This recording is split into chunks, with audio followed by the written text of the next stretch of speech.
از پرچم تا پرچم عنوان گرفتن ماراتون مذکور نیز با مقصد ارزگذاری به پرچم دولتی که همچون نشانه صاحب استقلالی دولت ما محسوب می‌یابد در دایره تدبیرهای جشنی به افتخار سالگی استقلال دولتی جمهوری تاجیکستان ظاهر می‌گردد.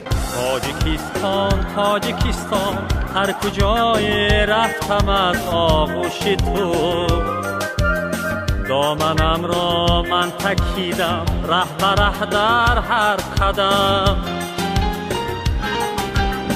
پای خود را ره به ره افشانده رفتم بر زمینت، از زمینی کم زمینت گردی خاک کم نکردم،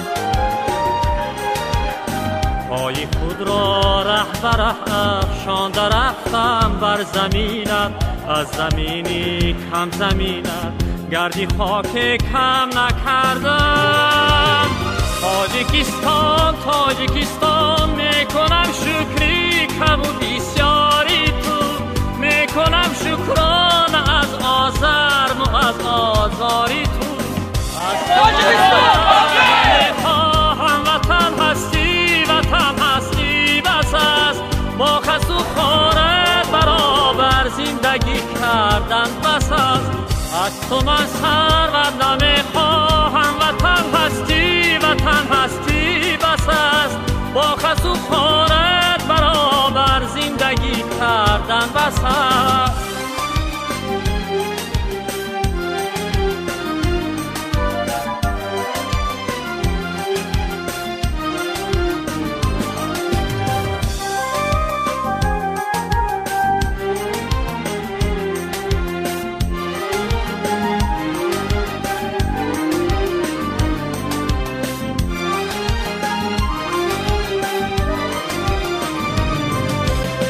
هر کجای سنگ دیدم دست بردم بر سرش چون بر سری فرزندی خویش، با نوازش گفتم او را از بدخشان کنده ام، با نوازش گفتم او را از بدخشان کنده ام، طفل شیرخواری مرا از بند پیستان کنده ام، با نوازش گفتم او را از بدخشان کنده ام، طفل شیرخواری مرا از بند پیستان کنده ام. تاجیکستان میکنم شکری کم و بسیاری تو، میکنم شکران از آزرم و از آزاری تو.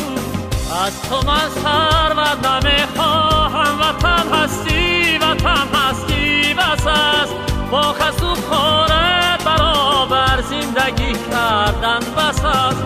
از تو من ثروت نمیخواهم، وطن هستی بس است، با خس و خارت برابر زندگی کردن بس است، با خس و خارت برابر زندگی کردن بس است.